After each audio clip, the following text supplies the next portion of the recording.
He stood up at 4:13 p.m., placed 2 bills on the bar, ignored the change, and walked out past federal agents who had just confronted him for espionage. They had the meeting, they had the money, they had the signal. So why couldn't they arrest him? This is the story behind the FBI's fake colonel, the spy they couldn't arrest. On February 17th, 1915, Maksim Martynov was born in Leningradskaya Oblast, in the Soviet Union. He later became a man who held the rank of colonel in the Soviet military establishment and operated inside the United States under an official role connected to the United Nations. On November 12, 1951, Martynov entered the United States as a member of the Soviet delegation to the United Nations. This was not a hidden arrival. It was an official entry, tied to a formal delegation, placing him under diplomatic protection. After his entry, Martynov made several visits to Russia. Then on November 3, 1954, he re-entered the United States, carrying a Soviet diplomatic passport. This confirmed his continued official status and placed him in the country at a key time in the timeline that followed. By the mid-1950s, Martynov was identified as a spy. The facts showed how that identification connected to a very specific contact plan. In the summer of 1954, a Soviet Air Force officer invited a United States Army colonel to lunch at the Soviets' quarters in East Berlin. The Soviet officer already knew the American through official contacts. The Soviet also knew that the American planned to retire from the army, which could change his routine, access, and future location. It also could change how open he might be to private contact. The Soviet officer indicated that he wanted a private conversation. The invitation was not framed as an ordinary formal lunch, but as something personal and separate from routine contact. A date was set for August. A very specific meeting point was chosen. The two men would meet, by prearrangement, in front of the tomb of the unknown soldier, in East Berlin. On the designated date in August 1954, the meeting happened as planned. It was raining slightly. The colonel arrived at the tomb. The Soviet's car waited on a side street. The colonel entered the vehicle, and the two drove away from the public area to a different location. The house they arrived at was described as unoccupied. Before the lunch began, the colonel set a clear boundary. He told the Soviet that he had instructed his driver to return to the tomb of the unknown soldier in 1 hour and 15 minutes. The Soviet replied that this would not be long enough. The colonel assured him that the driver would wait anyway. Inside the unoccupied house, the two men sat down for lunch. Then the knock came at the front door. A newcomer entered, dressed in civilian clothes. He was introduced to the colonel. The civilian did not speak like someone meeting an American for the first time. He greeted the colonel in American English. "Hello, Colonel. How are you?" The civilian stated that he had been in New York during the war and inferred that he had worked at Amtorg. He appeared to be around 38 years old, about 175 pounds, and about 5 feet 10 inches tall. He said he would not drink, but accepted a glass of wine, and ended up drinking the entire bottle. After the meal, the colonel indicated that he needed to leave. The Soviet Air Force officer insisted that he stay for coffee. The Soviet officer then left the room to prepare coffee, and remained gone for about 30 minutes. That absence left the colonel alone with the civilian. During that window, the civilian first asked about inconsequential things. Then he shifted to something specific. He asked whether the colonel planned to live in Leavenworth, Kansas upon returning to the United States. The colonel confirmed that he did plan to live there. The civilian then asked, in direct terms, whether he could come to the United States and see the colonel there. The colonel replied that he would. The civilian said he was a man with a wife and child, and wanted security for them.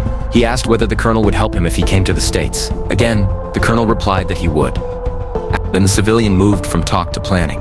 He drew a chart of downtown Manhattan and marked the northeast corner of 86th Street and Madison Avenue. He asked if the colonel could come to New York. The colonel said he might do so in the fall. The civilian gave a list of alternate dates and fixed the meeting time at 4:00 p.m. He said that he himself would probably not meet the colonel there. Someone else would. That person would use a code phrase. "Seems to me that I have met you at Spekstrasse, Colonel. What is the number of your house there?" The colonel was instructed to reply, "Oh yes, I have lived there at Spekstrasse 9. After establishing the contact system, the civilian asked for materials, books, pamphlets, and maps from the school in Leavenworth. The colonel replied that, since he would be retired, he would have nothing to do with the school. The civilian suggested he might get some material anyway. The colonel said he would have to think it over. The civilian asked if the colonel needed money. The colonel said no.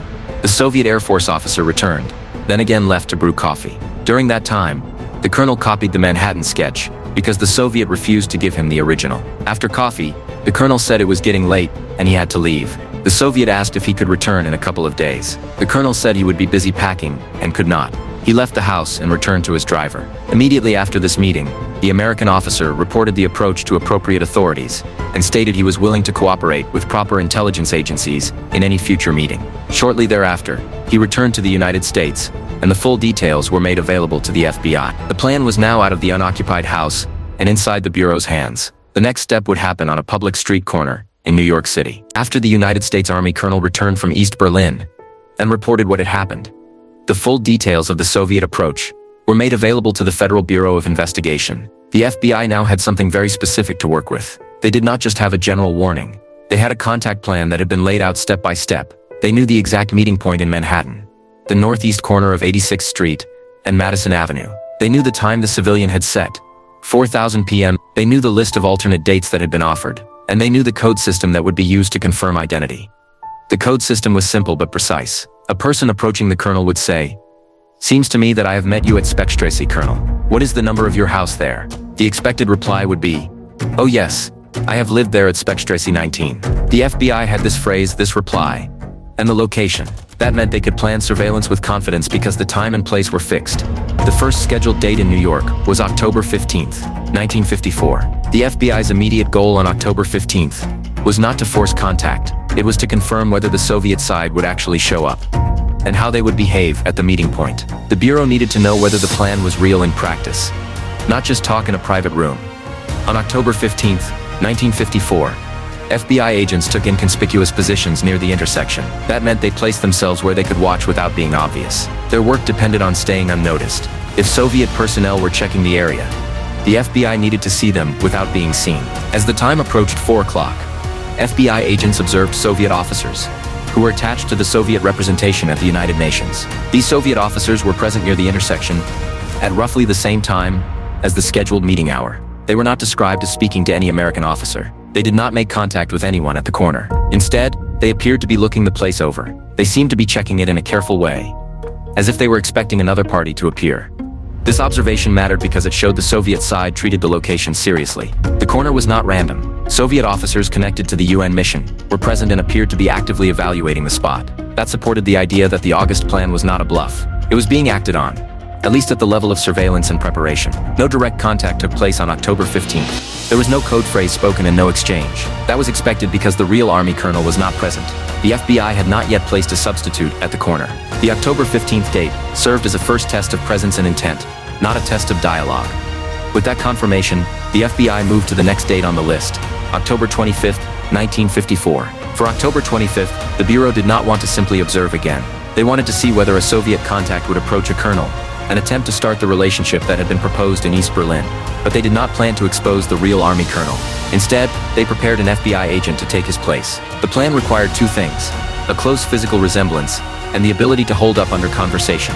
The FBI selected a Bureau agent who came closest to resembling the colonel. The record provided a direct comparison between the two men.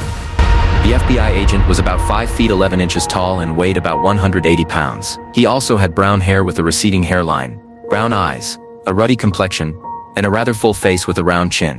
The colonel wore a mustache. There was a 10-year difference in age between them. These similarities mattered because the meeting system depended on recognition.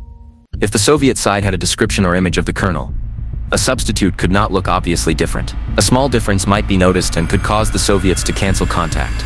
To improve the resemblance, the FBI arranged for a professional makeup artist in New York. The makeup work was based on a photograph of the Army colonel and on a detailed physical description. The most difficult part was the mustache. The agent had to wear a false mustache made of crepe hair, held in place with spirit gum. The record noted that this type of mustache was extremely difficult to make, because it had to be placed on hair by hair in order to look natural. If it looked fake from close range, the operation could fail instantly. The agent's hair was also touched up to make it look more gray. After the makeup, the resemblance between the agent and the colonel was considered strong, especially around the mustache, mouth, nose, eyebrows, chin, and the shadows under the eyes. These were the features most likely to be noticed at a close meeting on a street corner or during a walk. Clothing also mattered. The real colonel was known to wear loose-fitting tweed-type clothing. The substitute, therefore, wore a tweed sport coat that was loose-fitting to match that detail. This was not about fashion. It was about small consistency points that could prevent suspicion. Preparation went beyond appearance. The substitute had to know the colonel's background well enough to survive basic questioning. The agent familiarized himself with the colonel's family background the family's activities and whereabouts, the colonel's previous assignment in Germany, and other details that might be necessary to convince the Soviet side that he was the real colonel. If a Soviet contact tested him with personal questions, he needed answers that sounded normal and accurate within the story he was portraying. Appropriate identification data was also furnished to the agent in case the Soviet contact requested proof. With this preparation complete, the FBI moved to the October 25th test. On October 25th, 1954, at approximately 4:05 p.m., the substitute colonel arrived at the corner of 86th Street and Madison Avenue. FBI teams were positioned to watch the area again. The record stated that 2 Soviet nationals, identified as members of the Soviet delegation to the UN, were observed in the area. They closely scrutinized the agent, who was posing as the colonel. Their behavior suggested evaluation. They were looking at him carefully, as though comparing him to an expectation. However, they made no attempt to contact him. No code phrase was spoken. No approach was made. The meeting did not happen. Even without contact, October 25th still produced information. It confirmed that Soviet personnel were willing to come close and study the target figure. It also confirmed that the Soviet side was cautious. They did not rush into conversation. They watched first. They appeared to choose silence over risk. The next scheduled date was November 5th, 1954. The substitute colonel again appeared at the meeting place. On that date, no Soviets were seen in the area. There was no observed preparation and no contact. At that point, 3 dates had passed: October 15th, October 25th, and November 5th. The FBI had confirmed Soviet interest in the location and Soviet scrutiny of the substitute, but the code phrase had not yet been spoken. The Bureau continued following the schedule given in East Berlin. The next date was November 15th, 1954. The operation was still active. The corner was still the meeting point.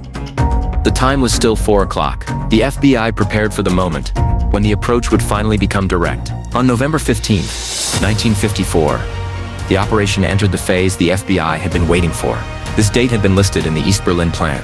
The location stayed the same: the northeast corner of 86th Street and Madison Avenue in New York City. The time stayed the same: 4 o'clock p.m. The FBI again sent the substitute colonel, and they again placed agents in concealed positions to observe. At approximately 4:05 p.m., the substitute colonel arrived at the intersection by taxicab. He stepped out and held position in the area in a way that would match the expected behavior of the real colonel. He wore the same style of loose-fitting tweed clothing, chosen to match the colonel's known appearance. The makeup work had been done to create the resemblance. The false mustache had been applied hair by hair. His hair had been touched up to appear more gray. The goal remained simple: look right, act right, and be ready for a direct approach. Almost immediately, the substitute colonel noticed a man standing on the corner who appeared to be watching him closely. This man did not approach right away. He held position and studied him, as if verifying what he was seeing. The record provided a physical description of this man. He appeared to be about 5 feet 10 inches tall and to weigh about 190 pounds. He had a husky build and appeared to be about 35 to 40 years of age. He wore a dark blue overcoat, a blue suit, and a dark gray hat. For about 5 minutes, the man studied the substitute colonel intensely. The delay was important because it showed careful judgment, rather than rushed contact. The substitute colonel allowed the observation to continue, knowing the code phrase would be the key moment. The goal for the FBI was not to force anything. It was to let the Soviet contact make the first move, exactly as planned. After those minutes of close study, the stranger walked up and mumbled something. The substitute colonel did not hear him clearly, and responded, "Pardon me?" That response created a clean opening for the stranger to say the phrase again clearly. The stranger then delivered the exact prearranged code phrase. "Seems to me that I have met you at Speckstrasse." "Colonel, what is the number of your house there?" The substitute colonel replied exactly as instructed. "Oh yes? I have lived there at Speckstrasse 19. With that exchange, the contact plan moved from theory into confirmed reality. The phrase had been spoken, the reply had been given, and the meeting channel had officially opened. The man then introduced himself as Schultz. At that moment, FBI agents who were concealed in the area recognized him as Maksim Martynov, attached to the Soviet delegation to the United Nations. This recognition was a major step, because it linked the street-level contact directly to a known member of the Soviet UN mission. After the introduction, Schultz suggested that they go for a ride. The substitute colonel declined. He proposed instead that they walk to Central Park. Schultz agreed to that plan. The movement away from the intersection reduced attention and allowed conversation to continue in a less obvious setting. The substitute colonel stayed in control of the direction by choosing walking over entering a car. As they walked towards Central Park, the substitute colonel asked whether he could meet the Russian who had been introduced to him in East Berlin. Schultz indicated that the colonel would not meet that person. He said that he, Schultz, was a friend of that person and was carrying out the mission for him. This statement established a separation between the East Berlin civilian and the New York contact. It also reinforced that Schultz was not presenting himself as the original planner, but as the person assigned to carry the plan forward. During the walk, the substitute colonel showed Schultz an identification card. Schultz examined it. This was a controlled step designed to reinforce credibility. The record did not describe what Schultz said about the card, only that he examined it. The key point was that Schultz accepted the interaction enough to keep going.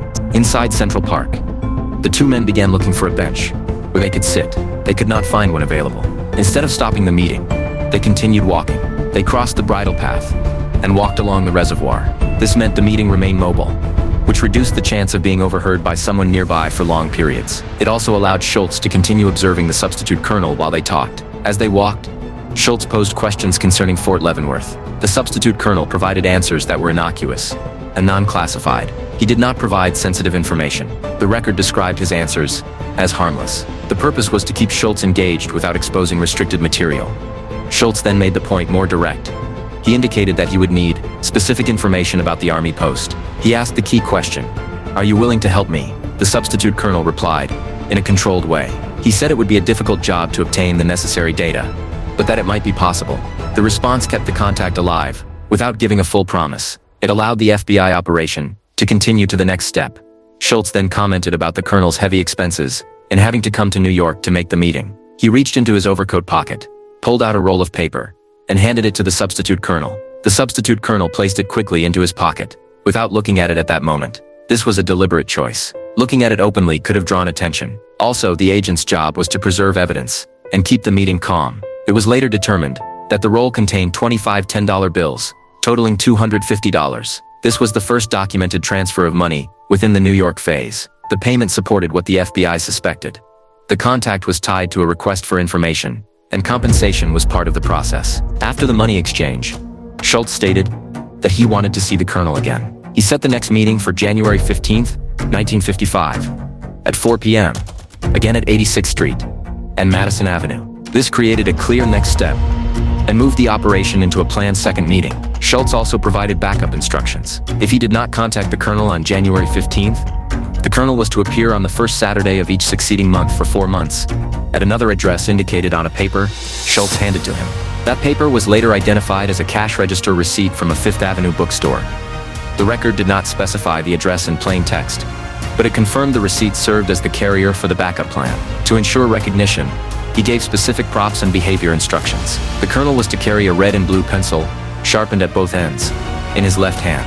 He was also to have a street guide of Manhattan and the Bronx in his right coat pocket. He was to enter the designated bookstore and browse in the scientific and medical section. If approached by another person, that person would say, "Are you interested in theory?" The colonel's reply would be, "I am interested in elementary theory." These instructions created a multi-layer recognition method, object signals, location behavior, and a spoken exchange. The system reduced the chance of mistake and allowed substitution if Schultz was not present. The two men spent about 35 minutes together before separating. The substitute colonel left with the money and the instructions. FBI surveillance remained in control of the broader situation. The operation now had a confirmed contact, a confirmed identity, and a confirmed next meeting date. The timeline moved forward toward January 15th, 1955, the moment where the contact would either deepen or break. Martynov suggested that they take a walk. The substitute colonel suggested they go to Central Park, repeating the general pattern from November 15th. Martynov refused this suggestion. He insisted on walking up Madison Avenue instead. The refusal mattered because it showed Martynov did not want to repeat the same exact movement pattern. The record did not state his reason, only that he insisted on walking up the avenue. As they walked, they agreed to go into a nearby hotel bar. Martynov indicated that he would buy the substitute colonel a dinner. The bar became the chosen meeting environment. The record described it as a dimly lit lounge.